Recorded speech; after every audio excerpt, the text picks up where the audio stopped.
તમે ખરા હૃદયથી આવકારો. વાલી વસ્તુ ભજવી ન પડે, ભૂલાય જ નહીં.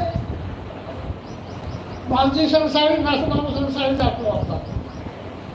તો અમુક તમારું લોભી વાત થઈ જાય તો એમ કહેતા કે બાઈને પ્રણાઈ જાય એટલે એને કહેવું નથી પડતું કે તારી હારી યાદ રાખજો, વર્ણ યાદ રાખજો. એ તો ભૂલાય જ નહીં કે હે બા એમનો ભક્તિ. આપણે ભક્તિ કરી. સર્વ આત્મામાં સબ દ્રષ્ટિ જો, આ વચનને હૃદય લખો. એ તમારી વર્ષથી રાગ દ્વેષમાં ન જાય એના માટે એ વાક્ય. રાગ દ્વેષ અજ્ઞાને મુખ્ય કર્મની ગ્રંથ થાય નિવૃત્તિ જયથી એ જ મોક્ષનો પંથ. રાગ દ્વેષથી આખો સંસારમાં બસ. આ તમે બધા ઈશ્વરના અંશ એ ખરું, આત્મા છો એ ખરું, પણ પરમાત્મા નથી. પરમાત્મા સરળ રહેશે, આત્મા અલ્પ જ રહેશે. ઈશ્વર અંશ જીવ વિનાશ. તો તમે એક ખોટો પરમાત્મા છો લોકમાંથી નથી આવ્યા. તમે આ ભવાટોઈમાંથી આવ્યા છો, પણ ઘણા પુણ્યના કારણે આ કિનારે આવ્યા છો. મનુષ્ય એટલે 84 લાખ યોનીઓમાં ભવનો કિનારો. તો એનો સદુપયોગ કરી લો, નકર વાતો માનો તો સમય થતો રહે. અને પાછા કોરાવાળા તમે સમય, શક્તિ અને સંપત્તિ, આ મનુષ્ય અવતાર સંપત્તિ છે, એનો સદુપયોગ કરો તો ચડી જાઓ. અને એનો જ દુરુપયોગ કર્યો મોનંદ મોહકારી તો ડૂબ્યો નરક ભવાટોઈમાં. તો એમાં ભગવાનનો જીવ પોતાનો મિત્ર અને પોતાનો શત્રુ, બીજો કોઈ નથી. તમે બાયણા ઉપર ભોગો મારો, તમે અંતર્મુખ સમાન છે એના બદલે બાયણા બીજાનું જોજો. હવે એ તમને નહીં ફાયદો કરે. તું તારું આત્મનિરીક્ષણ કર. અને મહાપુરુષોનું જીવા જેવું બોધ છે, તે બોધમાં લક્ષ રાખ કે મારામાં હું કોમ્યું છે.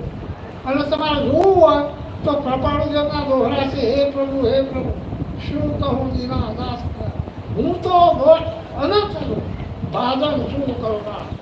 અહંકારમાં અનંત દોષ આવે. તમે એમાં બધા દોષો બતાવ્યા છે. જોવા હોય તો જુઓ તો ખ્યાલ આવે. કરવાનો ઊંચવા તો ખાલી કુટાઈ કરો. અને એનો તમને ઘરમાં કચરો દેખાય આચર પાસે એમ તમારે એમ છે કે આમાં નરચર છે તો તર્ક નાખી દેવો, છૂટા કરી દેવો.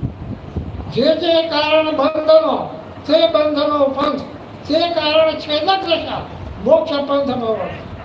તમે એટલે એક થોડું બાપા ઉપર ઉમેરો. તમે આ પુરુષો જે બોલ્યા છે આદિ ગોપકી વાતમાં, નાથુ બાપાનું હૃદય સંભાળી કેટલું.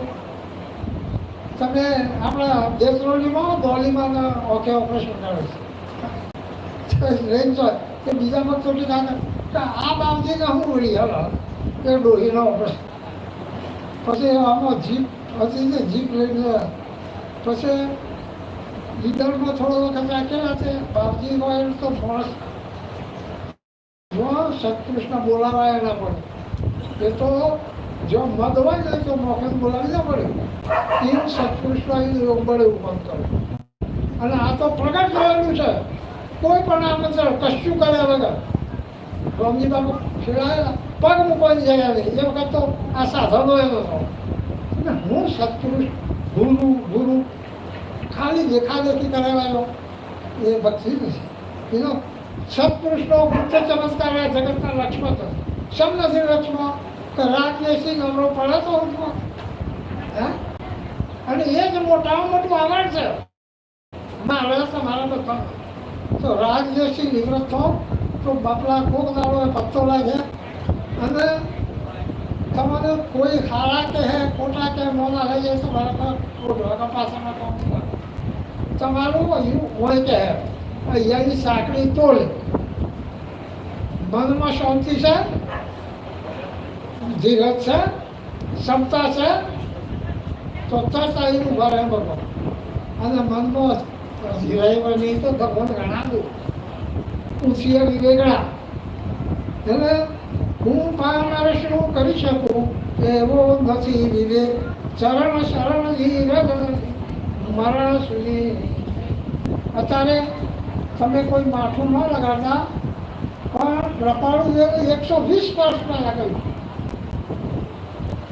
કારણ કેવું છે એટલે તમારે કૃપાળુ જેવું પણ શ્રદ્ધા હોય તેમ કે બાપજી રોમજી બાપા નાથુ બાપા જે કૃપાળુ જેવું સીધો તમે વચન આગળ લીધો તો હું તમને એક થોડું મારાનું ઢાંક્યું તો તમને એમ થાય કે આ તો પડવું મોઢું બોલી દે પણ એક તમે વંચાવું શ્રીમદના મોટા ગ્રંથમાં છે પણ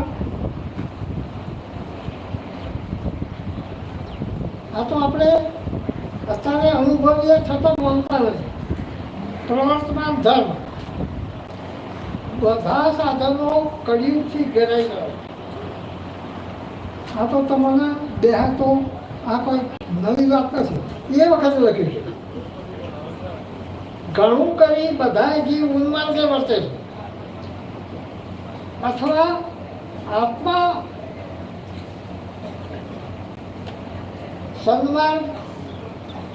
સન્મુખ વર્તન નજર પડતા નથી.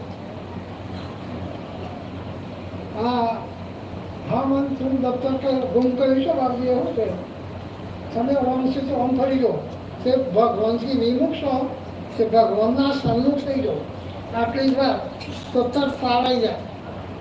ભગવાનના વિમુખ થાય એ સંસાર કરે અને ભગવાનના સન્મુખ કરે તો કદી તમને પાપ પડે જ નહીં. બોલો એટલે એક નવું બાળક હોય છે તો વર્તનમાં કોઈ ફેરફાર નથી કરો તો ભગવાનજીના સન્મુખ હોય કે બાપજી આ સૂત્ર લખ્યું છે એવું લખી છે આત્માને આગળ રાખીને વર્તો. આત્માને આગળ રાખીને વર્તો હું કોઈનું પૂછું તો મારા જ નથી ઠેકવાનું નથી પણ એ મોટા મોટો સિદ્ધાંત છે તો એટલું કરે પછી પૂરી થઈ જાય એક જ વાત છે. પછી કેવળ જ્ઞાનનો માર્ગ એ તો કેવળ વિષય નથી. કોઈ જુદા જુદા સ્વરૂપમાં મુમુક્ષુ જુદા સ્વરૂપમાં મુનિ વગેરે જોઈ વિચારતા છે કે આવા સંગે કરી જીવને ઉર્ધ્વદશા તેની ઘટે નહીં પણ અધોદશા થાય. આશ્ચર્યકાર તો એ છે કે કડી કાળે થોડા વખતમાં પરમાર્થને ઘેરી લઈ અનર્થને પરમાર્થ બનાવે છે. હું કેવું આ તો મારા મોટો હું વાત થાય અનર્થને જેને અધર્મ છે થતો હોય એનું તમે ધર્મ બનાવીશ માટે કરો. બહુ ઠરવાની જરૂર ખરી. ચાલતા મતની વાત કાલે પડે છે તો હૃદયને વિશે મૃત્યુથી અધિક વેદના થાય. આ કૃપાળુ દેવ લખે તો મને આ ચાલતા મતની જે રૂઢિગત લોકો ભક્તિ પૂજા કરે એ જોઈને મને આશ્ચર્ય થાય. સાધુ મને કહેવાય આત્માની સાધના કરે એ સાધુ કહેવાય. સંત કોને કહેવાય કે સંસારનો અંત લાવે એ સંત. મુમુક્ષુ કોને કહેવાય તો આ બાબી વાત કરી છે દયા શાંતિ ક્ષમતા ક્ષમા સત્ય ત્યાગ વૈરાગ હોય મુમુક્ષુ ઘટે છે એ સદાય સુધા. હવે આપણે સમજે હા હવે તમે આ જે કરીને મારો માથા ઉપર જશો આ પોતાના પદ પર કહેવાળો બીજો જે કરતો હોય એ ના રહે. જે જીવ ખાય પણ થાય તમે ઝેર ખાય તો મરે બીજો ખાય નહીં તમે એ મરે.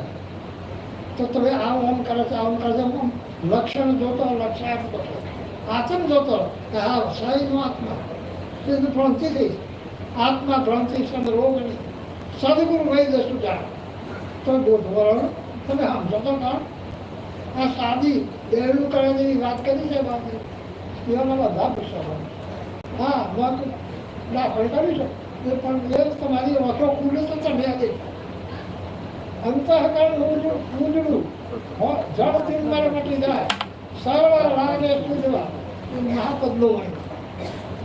પછી આગળ લખ્યું છે હું બધું તો નહીં વાંચું પછી વાંચવા જેવું પાછું એનો નિશાન આપીશ. આ પહેલાં વાંચ્યું એ પત્ર 282 પછી પત્ર 275 પછી આ એક વાંચ્યું અજ્ઞાની ગુરુઓએ બિચારા મનુષ્યને લૂંટી લીધા. કોઈને ગચ્છનો આગ્રહ કરાવી કોઈને મતનો આગ્રહ કરાવી અને તમામ એવા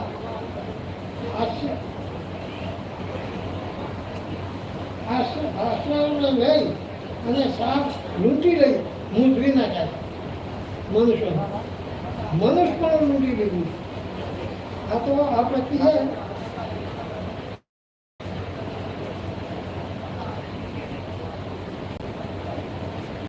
આ તમે કૃપાળુદેવનું આ પુસ્તકમાંથી નોંધ કરી છે. તમે નોંધ કરી છે પારજીના વખતમાં રમણલાલનો વિરાટ છે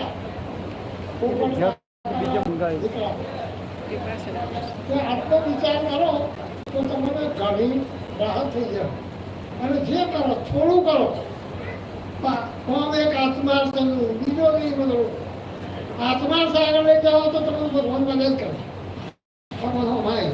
અને આત્માર્થ વગર દુનિયાના ભાવ લઈ ફરે તો ભગવાન ઘણા દૂર કદી પત્તો નહીં લાગે. મારા દીવા છે તું સમય કરે છે હમ જાય દુઃખ જાય ખાય નહીં ભૂખ જાય. આવું હાદામાં વાક્યો બોલાય છે. આપણે તો બધા સમજવું છીએ બરાબર. હા આ પૂજાની સાક્ષીમાં આ સુધી સમજવું છે તમે પણ એક અક્ષર સમજાવું છે.